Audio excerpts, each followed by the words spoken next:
Welcome back to another reading and correcting of the used child by me, Kinder the Tigerets, and hi, the Tiger Supervisor. Cursor. Today we are doing Chapter 7. There was someone in the room with Alex. The knowledge was instinctual. A sense honed over years of sleeping among people he couldn't trust. A present meant a threat. His hand was on the pack and out with the gun. His hand was in the pack and out with the gun before his eyes opened.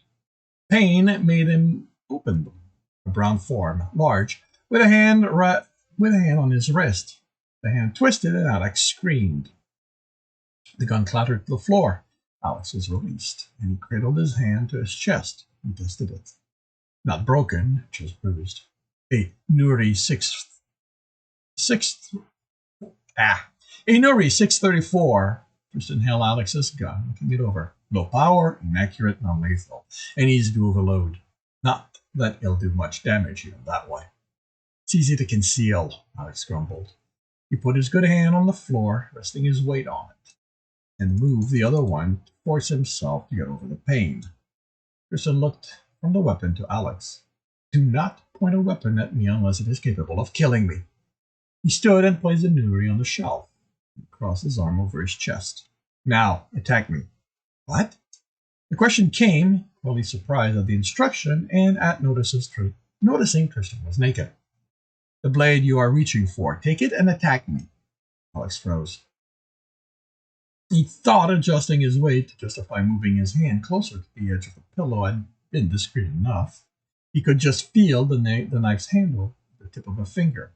He didn't move the hand, closer or away, but looked up into Tristan's face. I didn't come here to fight you. Tristan looked at him impassively. You forced yourself into my environment. You will not leave. You wasted time with whatever you made last night. Since you intend to stay, I will say this only once. When I tell you to do something, do it. Now, attack me. Alex jumped to his feet, knife in hand. He swung, but the Somalian was already out of reach. Alex reeled back, hand going to his face. He wiped his mouth, and the hand came away bloody. Why now? Tristan could have killed him in his sleep, so why now? And why was he pressing his advantage? Tristan stood there, looking bored. Alex charged, swinging the blade in short arc. Tristan stepped aside to avoid being cut. Alex moved in the cleared space and reached onto the shelf, coming up with another knife. He felt more comfortable with two knives, although he wondered why the vibroblade hadn't turned on. He swung at the approaching Tristan, but couldn't shake that he was sure he'd checked the blade before hiding it. It had worked fine. A fist came at him, and he barely dodged. First survived, then worry about weapon defect.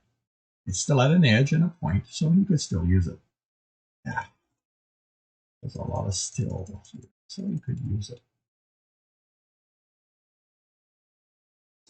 Maneuver to get a different one, a working one. Swing.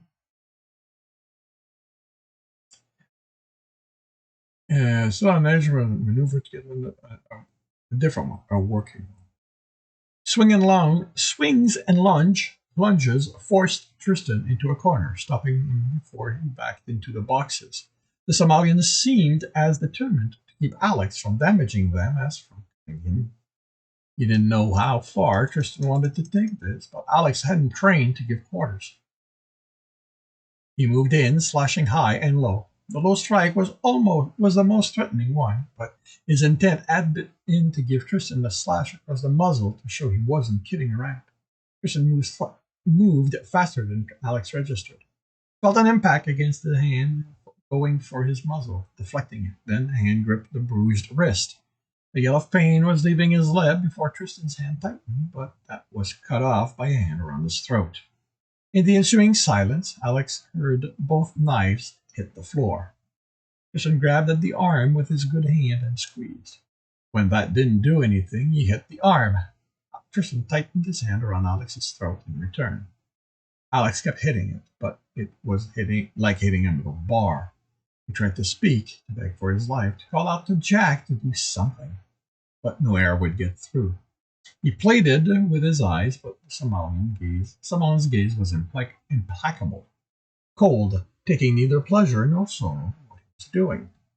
Alex's vision was turning gray when Tristan broke eye contact. He dropped Alex, who gasped for breath, but never took his eyes off the Somalian as he tried to keep his footing. Tristan brought his arm to his nose and sniffed it before running a finger through the fur. It came away glistening with wetness. Tristan's eyebrow went up, and he regarded Alex. Alex saw it then, him. He saw Jack in the monster's eyes, the hint of satisfaction in them, and then it was gone. It seems, Tristan said as he rubbed the fingers together, that you are not entirely worthless. His face hardened. You need to better protect your neck. Be outside in 15 minutes. He turned and stopped. One more thing. Do not ever temper with the shower's temperature again. Alex swallowed hard. He had expected the Somalian to be excited over the fight, but he had been as limp as when it began. Fuck, Alex was excited. He wanted the Somalian to take him. He'd almost died at his hand, and now he wanted him to... No, he growled to himself. He wanted Jack, not that. He wanted to be held, caressed, loved. A slight moan escaped his lips. Jack had been there, pleased that Alex had managed to get Tristan. Was that the method? Did he have to defeat the monster to release his lover? If that was what he needed, then he would do it. He picked up the vibro knife off the floor and studied the handle. It looked fine. He gripped it, but it didn't come off. He opened it to check the power pack, and a piece of plastic fell into his hand. Not a pack, just plastic about the right size and weight for a power pack. Alex went through the room. Every vibro knife he'd hidden had a plastic piece in place of the pack. He had tested them before hiding one, and retested them before sleeping since he'd been out of the house. Tristan couldn't have done it while Alex slept. No one moved that softly. He would have felt it if the Somalian had entered the room, just like he'd felt it when he stood over him. Wouldn't he? He looked at the knives on the floor, and much of his certainty vanished. Unsure of what was coming, Alex waited outside.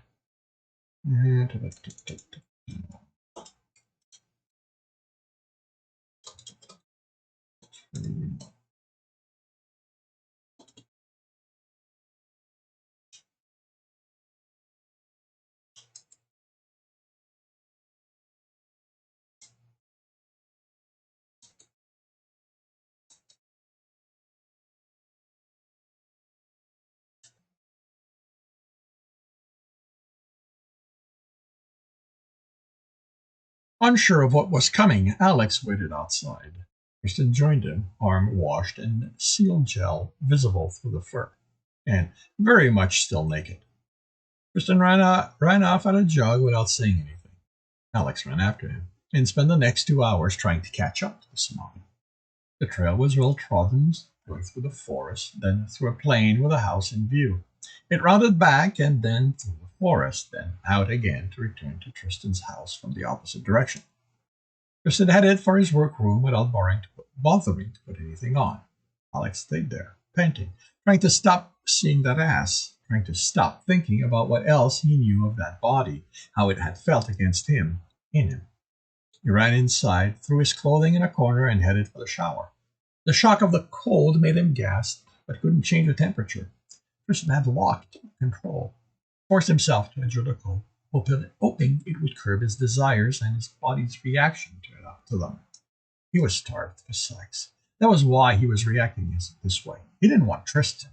He was just reacting because the body was that of Jack, and because it had been years since he'd felt a body against his. He'd probably have reacted this way if a human man were to press himself against him at this point. It was his mantra throughout the day. His body wasn't what he needed. The body wasn't what he needed. It was Jack. The run reminded him that even if the temperature outside wasn't hot, the sun still shone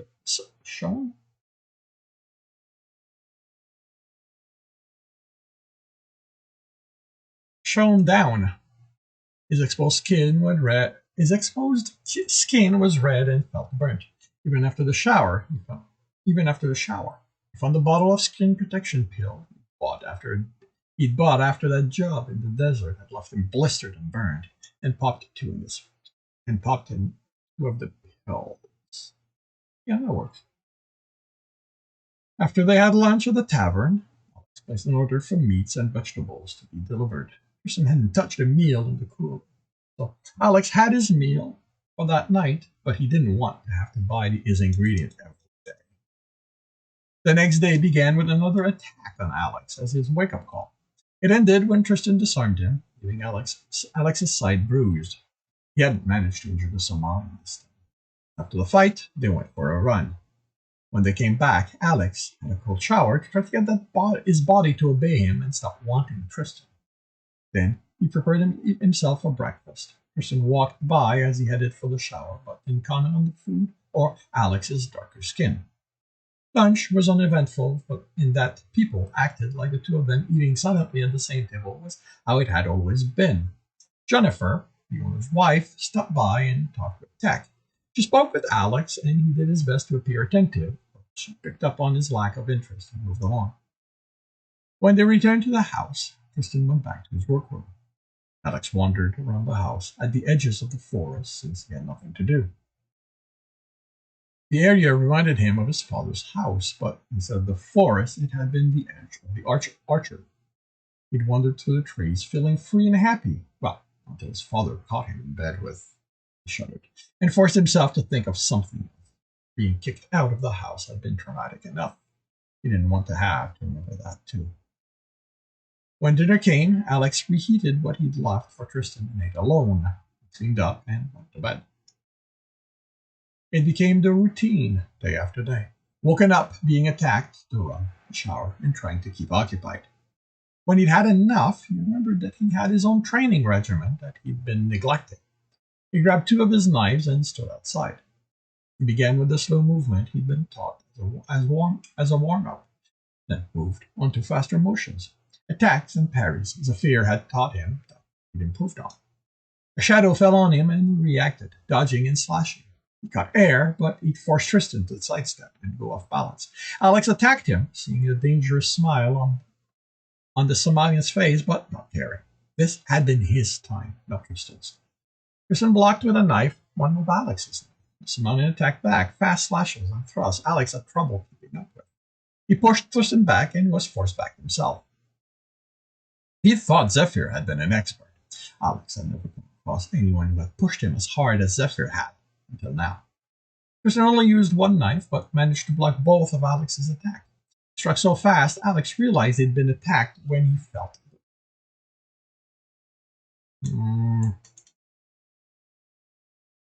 He struck so fast, Alex realized he'd been attacked. Oof.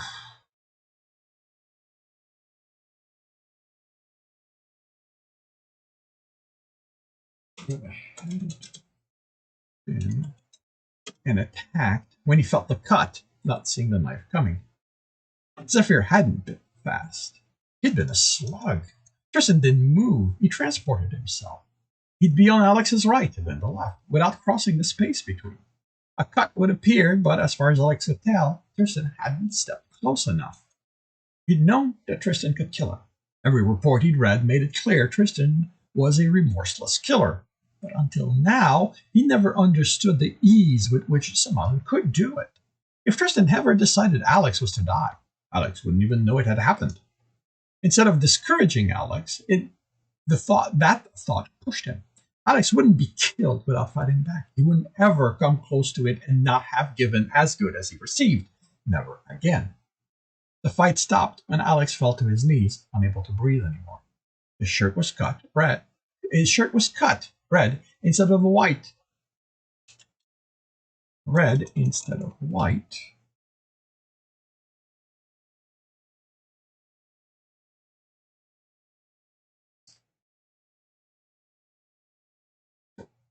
Shirt was cut red instead of white from all the shallow cuts.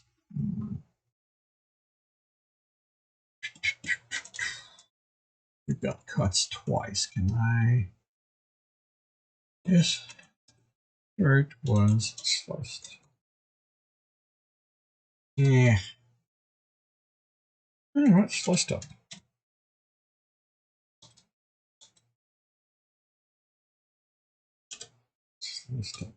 His shirt was sliced up, red instead of white, from all the shallow cuts covering his arm and chest.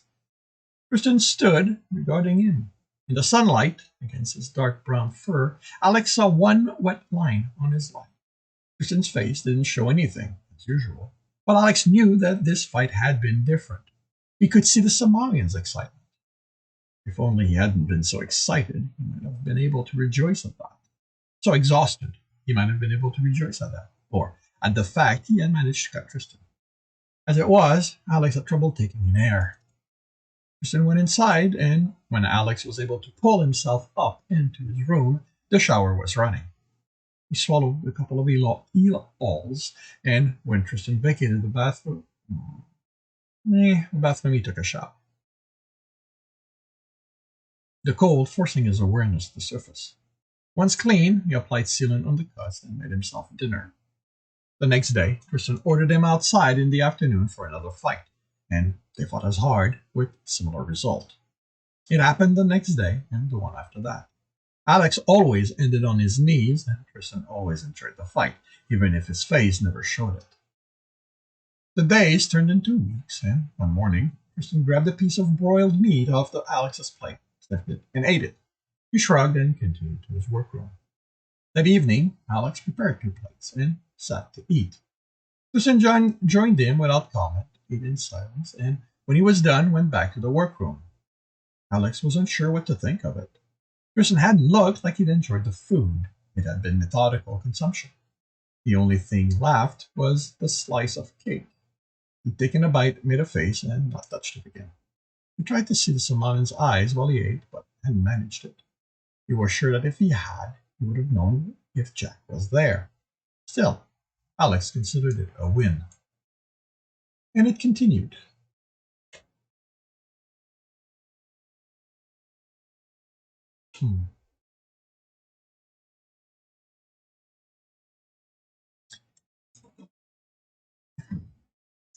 And it continued. He made breakfast and dinner for the 2 of them. They ate in silence. If not for the dreams, Alex could find contentment in what he had while he worked out how to get Jack back. Sexual dreams weren't new for Alex. Sometimes he felt that the dreams of Jack and the sex they shared and would share again were the only things keeping him sane. There had been other dreams, other men, faceless, or men he'd fantasized about in his youth, the kind of dreams any man who abstained were bound to have. But now he dreamed of Tristan, of the monster he sometimes wanted in his desperation for company. When Tristan took him, there was nothing gentle about it. It was hard, violent, without mercy. And in the dreams, it always left him wanting more. In some of those dreams, he'd hear his father's voice sneering at him, telling him this was all that he deserved. He woke in the middle of the night, confused and ashamed of the feeling he was left with. How could he want that over what Jack offered? What he hated more was that his body demanded attention after those dreams. Wouldn't let him go back to sleep until he took care of it. Felt like he was betraying Jack. During the day, he reminded himself Jack was who he wanted, no one else. It was only a question of time until Jack showed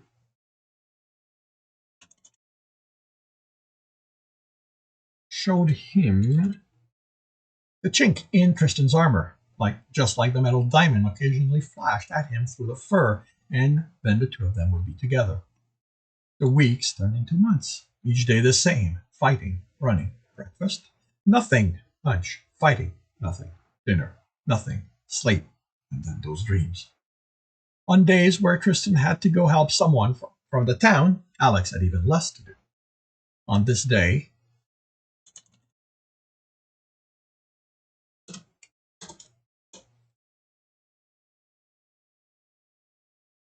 I'm realizing that I was bad at breaking scenes when I wrote this. On this day, Tristan had left with an artisan. The man had introduced himself to Alex as Zikari and explained that he worked with fused quartz, then went on about something being broken, being sorry to take tech away from him, but he could come If he wanted to, Tristan was behind the man, so he didn't see the expression Simon gave Alex, but he hadn't needed it. He wasn't interested in watching Tristan play the role of tech. Not when watching him act reminded him of what he'd been through. So, that had been right after lunch, and Tristan had mentioned would take most of the day. So Alex was left with nothing to do. After the intensive knife fights, practicing alone didn't hold much appeal. Checked his knives. Tristan no longer took the packs out of them, took the gun apart, inspected the components, and reassembled it. He'd inspected the house twice out of boredom. He was in the kitchen when he walked by the door to the workroom and remembered the computer in it. When was the last time he checked any of his 20 identities? Not since arriving here, and he hadn't on the Merc ship. He had no way to be certain they didn't have a monitoring system independent of their ship's system. He was looking at over a year now. Had any of them been scheduled for a tweak to avoid triggering pattern recognition programs? Before he thought about it, he opened the door and let go in surprise as it did open. And Tristan stopped locking it. When was the last time Alex had tested it? He hadn't, really. The last time he tried entering was a week after settling in. He'd wanted to ask Tristan something. Had his lack in trying the door led to Tristan not locking it? Maybe he'd forgotten before leaving lunch. Right, like Tristan ever forgot something. What kind of security did the door have? The room. If the door had them, it was already too late. Would the room record his presence? Alert Tristan he was there. Was this a test? Had Tristan engineered to carry his knees so Alex would be alone? Maybe Tristan had doubled back when Alex wasn't looking and he was hiding. Waiting for him to what? If this was a test, what were the parameters? It wasn't like Tristan had said anything about this room. Anything at all. He began closing the door and stopped. Cameras and sensors were likely, but Tristan wasn't here. As cunning as the Somalian was, what was the point? He dug the portable scanner from his pack and checked the room from the doorway. If the security had been any kind of intelligence, it would hide from the scan. But why would Tristan have something like that here? The room was clear. That didn't inspire the confidence it would if he was dealing with anyone else. Still, he stepped in, and paused, and looked around, taking in the space. He told himself, but the reality was that he wanted to make sure Tristan wasn't standing in a corner. He didn't touch anything as he walked by the table.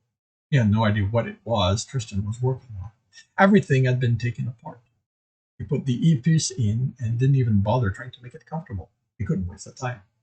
He sat and looked at the computer. Okay, talk to me. And that concludes Chapter 7 of The Used Child. If you are enjoying this, please leave a like. If you want to know when the next one's going to be, subscribe and hit the bell. If you want to read the story, the story as well as the other books in the series, they are available on all major e-retailers. If you want to support me, that's on my Patreon, where you can also get access to basically everything else I've written. And if you want to listen to me do these live, it's every Tuesday morning, 8 a.m. Eastern Time. And with that, the links are in the notes. And with that, I shall wish you a good day.